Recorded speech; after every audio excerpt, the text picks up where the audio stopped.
percuma, belum tentu dikerjain. Tapi kalau rumah 1, 2, 3 yang kita ceritakan apa? Sesuatu yang udah pernah kita kerjakan. 2012 kita udah lakukan apa? 2013 apa yang udah kita lakukan untuk bisa menambah masyarakat lebih mengenal sama rumah123.com. Setiap tahun kita selalu berganti apa yang akan kita lakukan. Dari agent gathering atau mungkin expo, atau kita pasang billboard, kita branding di busway, kita branding di bus-bus di jalanan. Pak, ngapain Pak branding di bus-bus di Jakarta macet? Justru itu tujuan kita, Bu. Semakin itu macet, semakin ribuan orang yang akan melihat itu. Harapan kita apa? Ketika dia pulang ke rumah butuh properti, ingat sama rumah123.com.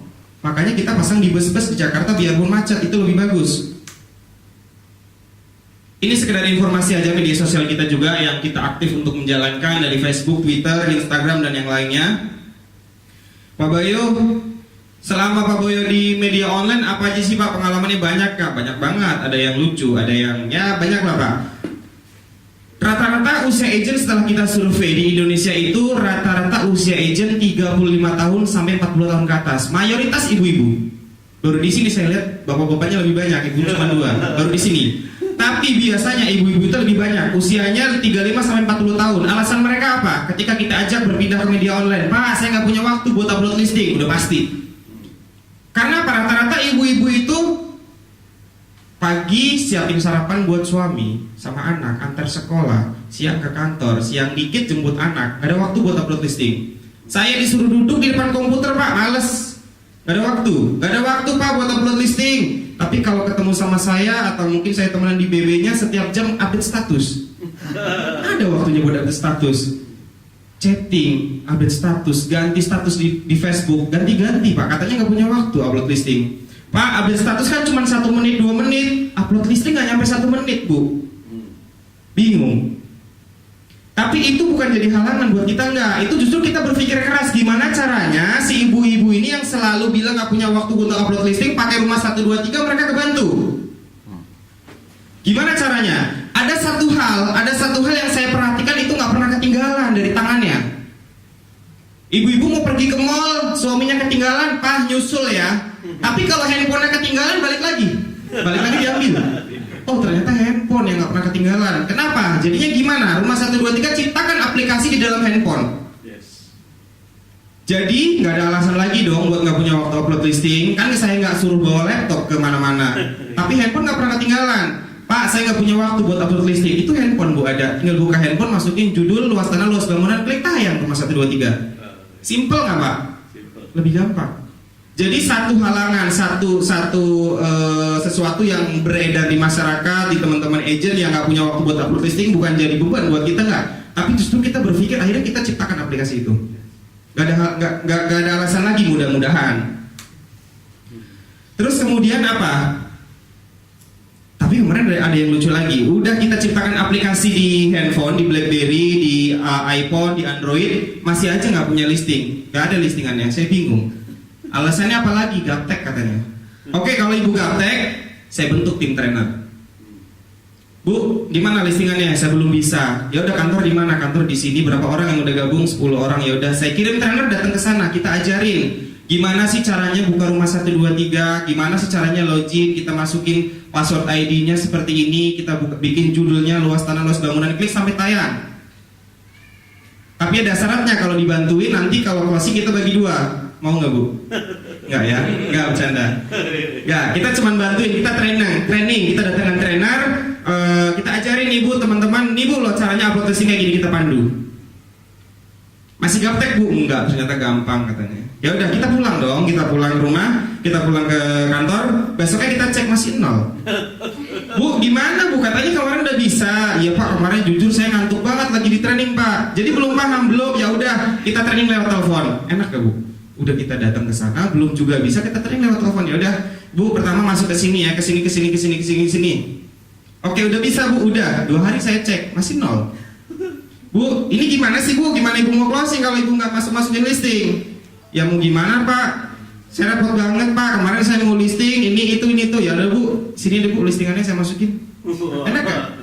Saya bentuk tim Jadi kemarin karena banyak kendala, ya udahlah saya rekrut untuk orang-orang untuk ngebantu teman-teman agent. Jadi kalau agent misalnya, saya berharap teman uploader saya nggak terlalu sibuk. Artinya apa? Agent-agent pada bisa upload link sendiri. Kalau semakin hari tim uploader saya semakin sibuk, berarti agentnya malas-malas.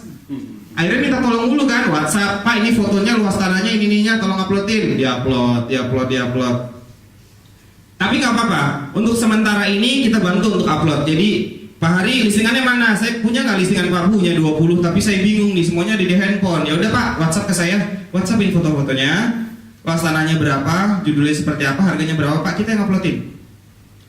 Tapi saya berharap saya sediakan tim upload ini. Saya kepengennya dia nganggur tapi listingan kita udah banyak. Artinya apa? Agent-agent nggak perlu dibantu upload, mereka bisa mandiri. Mudah-mudahan. Tapi kalaupun masih dengan terpaksa nggak apa-apa, kita jalanin. Kemudian, Pak di Jakarta ini rumah harganya semakin hari semakin melesat, bener Bu. Yang sekarang mungkin kayak di Pejaten yang luas tanahnya 200, harganya udah nggak dapat 4 miliar, 5 miliar. Paling kecil kalau di Jakarta rata-rata 3M, 4M, 5M, bahkan 10, apalagi kawasan Pondok Indah. Kalau kita lihat berarti pembeli kita siapa sih di sana? Bukan orang-orang biasa. Orang-orang mungkin yang di perusahaannya dia menjabat sebagai orang penting, direktur atau mungkin CEO atau mungkin yang lain, atau di pemilik perusahaan. Itu yang punya uang miliaran. Nah, kita harus juga cermat. Kira-kira orang dengan kelas seperti itu kepengen ketemu agent yang kayak gimana sih? Yang kayak apa pengen ketemunya? Pengen ketemu agent yang profesional, Bu. Tapi gimana sih caranya biar kita kelihatan profesional di depan calon mata bayar? Gimana? Yang pertama mungkin cara bicaranya. Yang kedua cara dia menyampaikan sesuatu, cara dia berpakaian. Tapi ada lagi sesuatu yang bermanfaat yang bisa kita bantu untuk teman-teman agent. Pak, saya pengen Bapak profesional di depan calon mata bayar. Salah satu kriterianya apa? Kita kasih website pribadi. Pak, apa hubungannya Pak website pribadi sama saya kelihatan profesional? Contohnya gini, Pak Heri hobinya apa? Hobinya makan. Jalan-jalan. Jalan-jalan. Kemana biasa jalan-jalan Pak? Ya keliling aja, keliling. Misalnya satu tempat kita sebut Bandung. ke Bandung hari Minggu ketemu sama saya. Pak, nama saya Heri, saya agent properti di kawasan Joglo, atau saya agent properti di Jakarta Selatan. Suatu hari Bapak yang ada di Bandung ini ketemu sama butuh properti di Jakarta, kontak saya. Oke Pak, kita tukar kartu nama. Saya kantongin kartu nama, kita berpisah. 1 hari 2 hari saya nggak butuh properti. Sebulan 2 bulan kita nggak tahu. Saya kepikiran, enak ya kayaknya invest di Jakarta. Oh iya, saya ingat sama Pak Heri. Saya buka kartu nama Heri, nomor telepon sekian-sekian, alamat email sekian-sekian. Alamat email udah biasa.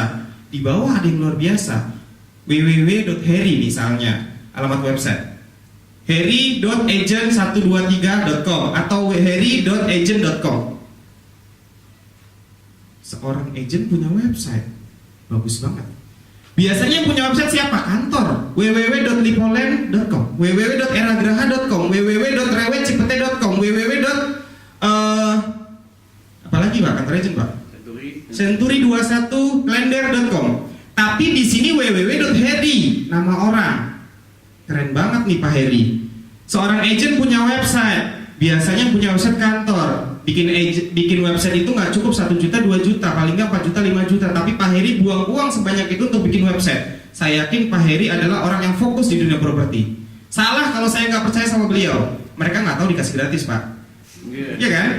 Kan mereka nggak tahu dikasih gratis. Mereka pikirnya, oh Pak Heri buang uang 5 juta bikin website loh. Salah kalau saya nggak percaya. Begitu saya buka, tampilannya profesional mungkin. Ada beranda, ada profil, ada listing properti. Misalnya di profil Bapak tuliskan tentang saya adalah seorang agent profesional, saya bisa membantu teman-teman dalam mencari properti yang tepat di kawasan yang Anda mau. Saya juga menerima konsultasi Pak, kalau misalnya Bapak dan Ibu membutuhkan saya untuk konsultasi tentang bangunan seperti apa yang bagus, tentang letak tanah, letak ini, letak itu, tentang peruntukan tanah, SHM itu apa, terus mungkin peruntukan tanah kayak PHU itu apa, bla bla bla macam-macam misalnya. Wow, bagus banget nih. Begitu saya masuk ke website-nya Pak Heri, saya pilih salah satu properti yang Pak Heri punya. Mungkin pada waktu itu Pak Heri punya 50, 60, 100. Saya pilih salah satu, saya cocok, nggak mungkin saya teleponnya Pak Ruby. Karena di website pribadinya hanya ada nomor teleponnya Pak Heri. Kan gitu Pak. Jadi saya bisa istilahkan kalau website pribadi adalah toko pribadi. Pak, kalau mau beli handphone pergi ke ITC. percuma saya datang ke ITC, saya pilih-pilih banyak toko, saya beli belum tentu ke Bapak. Tapi kalau misalnya Pak, kalau mau beli handphone ke toko saya, ini alamatnya, saya masuk ke toko Bapak, saya pilih-pilih handphone yang saya suka, pasti saya belinya ke Bapak, karena itu tokonya Bapak. Gitu kan, perumpamaannya ini ya, masuk akal. Jadi kalau mau beli handphone, kalau Bapak suruhnya pergi ke ITC, belum tentu nanti beli punya Bapak. Tapi suruhlah dia pergi ke toko Bapak, sama. Kalau Bapak punya website pribadi, Bapak nggak usah suruh si buyer masuk ke rumah123.com, nggak usah masuk ke Urbanindo, nggak usah masuk ke rumah.com, masuk aja langsung ke website Bapak. Jadi kalau dia cocok, dia langsung kontaknya Bapak. Itu salah satu manfaatnya. Kemudian ini salah satu hal yang bisa dilakukan di rumah123.com ketika teman-teman udah listing, teman-teman pengen cetak brosurnya untuk ditaruh di dinding, di mading, atau mungkin di mana, tinggal cetak, tinggal print, tempelin. Ini tampilan website rumah123.com. Ada dijual, disewa, properti baru, agent properti, KPR, berita lainnya. Di sebelah kanan ada tulisan login. Jadi kalau teman-teman udah bergabung, tinggal klik di kanan atas ada tulisan login, masukin username sama password langsung di dalam akun, langsung bikin iklan, judulnya apa, luas tanah berapa, klik lanjutkan, langsung masukin foto, klik langsung tayang. Mudah, semudah itu Pak.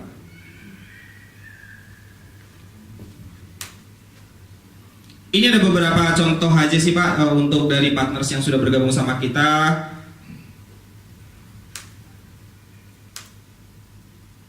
Dari bank, teman-teman bank. Kemudian contoh success story dari teman-teman yang sudah menggunakan rumah123.com. Ada Ibu Fani yang sudah pernah pakai rumah123, pengalamannya seperti apa sih? Ada Pak David. Kalau teman-teman ada yang kenal, oh Pak saya kenal tuh Pak orang itu yang pakai kacamata, telepon Pak silakan.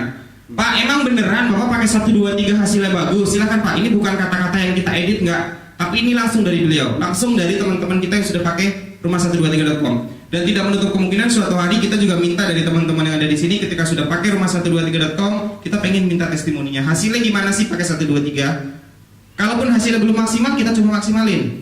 Dulu rumah123 nggak begini Pak, masih sangat banyak kekurangan, dan sampai detik ini pun masih sangat banyak kekurangan. Gimana caranya sih kita bisa besar? Ya masukan dari teman-teman agent. Karena jujur saya ngomong begini, saya juga belum tentu setiap hari mengakses rumah123. Jadi saya kurang tahu apa kekurangannya. Siapa yang lebih tahu? Teman-teman yang pakai. Kalau ada sesuatu yang kurang, kasih tahu sama kita. Pak harusnya gini loh Pak, harusnya gitu loh Pak. Kita akan ubah. Selama itu baik, kenapa enggak? Oke, sampai di sini ada